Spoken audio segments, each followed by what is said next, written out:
Israel. Yun ang sabi sa kanya. So dito, kaya ko kinukot ito sa inyo para lalong ma-establish yung enthusiasm sa puso natin. Ganun pala ako tinitingnan ng God. So hindi sinabi ng God, ikaw Gideon, tutulungan kita. Pero ikaw, huwag kang maging duwag. Pero hindi, baliktad eh. Matapang na bayani, ililikas mo ang bansang Israel. Tingnan mo, humirit pa si Gideon eh. Ang sagot ni Gideon, paano mangyayari yun? Eh kami ang pinakamahirap na bansa. Kami ang pinakamaliit sa aming angkan. So again, ang tinignan ni Gideon yung kanyang circumstances. But today, kahit ano ang circumstances mo, maniwala ka, ang tingin sa iyo ng Diyos, ikaw ay matagumpay na tao. Amen. Ikaw ay masipag na tao, di ba? Ikaw ay matapang na tao, hindi ka matatakot kahit ang mga kliyente mo ay nagbabagsakan ng mga ano. So, yun po yung gusto mong iwan sa atin yung umaga. So, let us maintain this enthusiasm because I believe pwedeng gawin natin yung pwedeng mangyari yun. Why? Because God is within us. God is everywhere. Amen. Tama po ba? So, kahit saan ka pupunta, sasamahan ka ng Diyos. May natutunan ko ba ngayon? Yes. Amen. The word for today, enthusiasm. At natin ito. Balitaan niyo ako kung naubos na ho yung inyong pambenta. At balitaan niyo ako kung sino yung unang taong bibenta ng 100 unit in a month. Mangyayari ba yan, right? Amen. Sige pa, tayo mag-pray. Panginoon, maraming salamat po kahit sa maiksing sandali. Naniniwala kami, Panginoon, ng salita mo ay makapangyarihan. At Lord, habang ito po ay in-impart ko sa mga taong naririto ngayon, salamat sapagkat ikaw ay nakatunghay din sa kanilang mga puso, Panginoon. Salamat po sapagkat sa pamagitan ng salitang ito, for you have said in your word that faith comes by hearing and hearing the word of God. Kaya hayaan mo nga po yung pananampalataya. Lord, ma-overdose sila, Panginoon, ng pananampalataya sa iyo. Hindi sila mag-dwell sa kanilang sarili lang, Panginoon. Hindi sila manahan sa alam lang nila, sa lakas lang nila, sa dunong lang nila, Panginoon.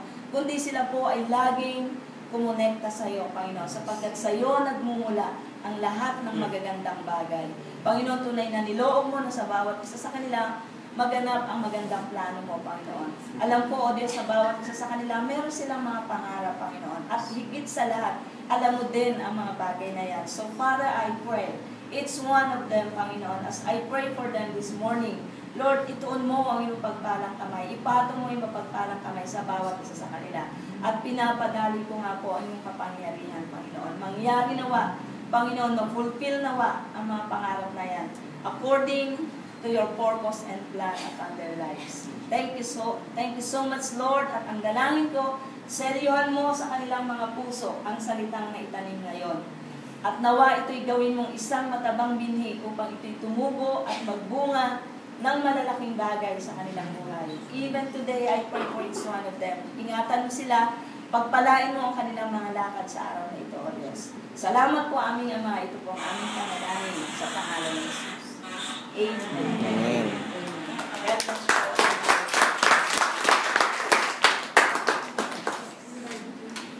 Okay. What's the word? Enthusiasm. Okay. Enthusiasm.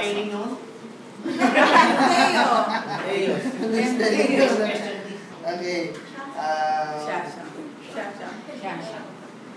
Yun pala yun. Okay. Thank you so much po sa very encouraging words at alam ko na babaunin natin ngayong buwan ng, kumbaga, actually, sabi nga, ang sundalo, bago yan ilabas mo sa digmaan, kailangan kargahan mo ng yun nga, enthusiasm, kargahan mo ng, inspired mo talaga sila, na kahit anong mangyari doon sa laban, sa gitna ng laban, hindi sila talaga atras. Makikita nyo, di ba nakapanood na kayo ng mga digmaan ng araw, yung sa pelikula, na ang gamit pa nila ay si baril, talagang mano-manong saksakan na bago talaga magsimula ayon, yung pinaka-leader nila nandun sa harap, ino-convince at talagang in-encourage yung mga tao na ngayong araw na to, i-conquer natin yan bago lumubog ang araw. At lahat ng buhay ninyo na talagang kayo ay magiging bayani kung kayo man ay mawala. Titingalain kayo sa bayan natin kung kayo man ay hindi palaring makawit. Ganon talaga ang kaya yung iba, lalo na nasa frontliner, yun yung talagang critical kasi sila yung unang-unang nalalagas sa mga ganyan. And all of us are the frontliners. Tayo yun. Tayo yung kasi yung mga nandito sa opisina ng ano yan eh. Sabi nga,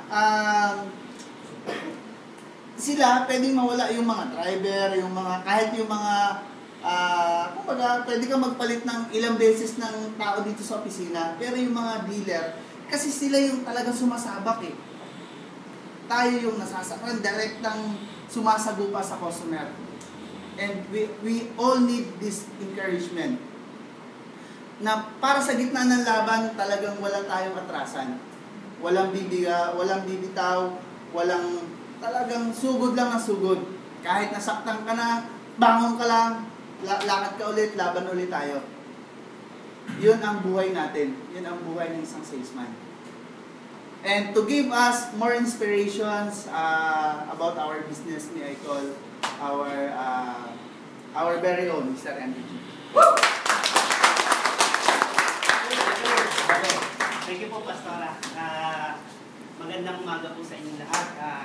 Maraming salamat sa umagang ito dahil nandito rin tayo, yung ating mga minimiting, ating mga pangarap, yung binagol natin, may mga units na tayo.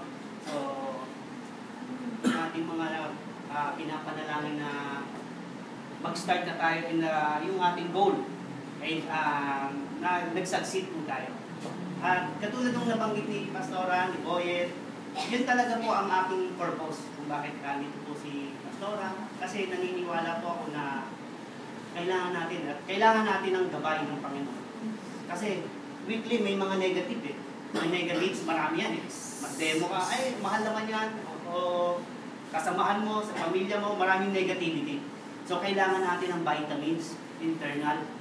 Yun yung spiritual, vitamins din. Kailangan natin ng pampalakas. Kasi yun yung hope, yung sinasabi ng Pastora na, for example, ako po, nagkasakit ako. Wala na ako, kahit may pera ako, or may panggamot ako lahat, bibili ko lahat, Gatorade lahat, gamot. Pero, yung pa rin ang tatawagin ko, ano, tulungan ko, gusto ko nung gumaling. So, ganun din sa business natin.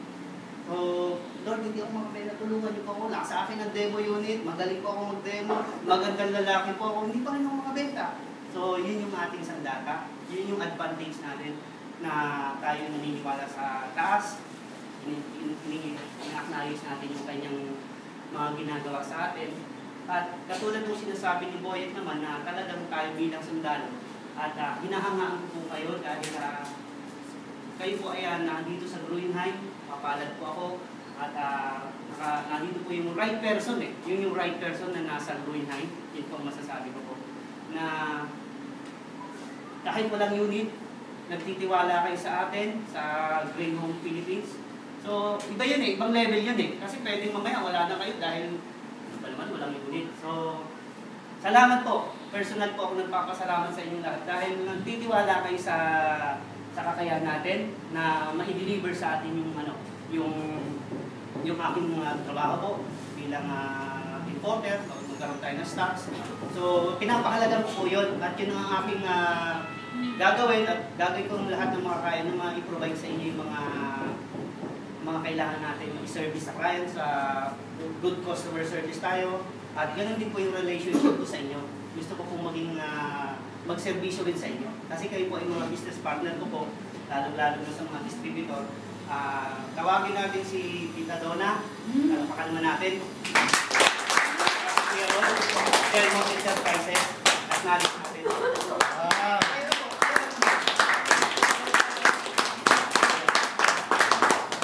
So si Kuya Alan po, nagtayo na rin ng company. Woo! JPB Enterprises. So si Boy, fresh na fresh. So bakit ko sinasabi? Kasi po, yun yung aking goal. Yung goal ko po na wala sa, yun ang aking parang mission.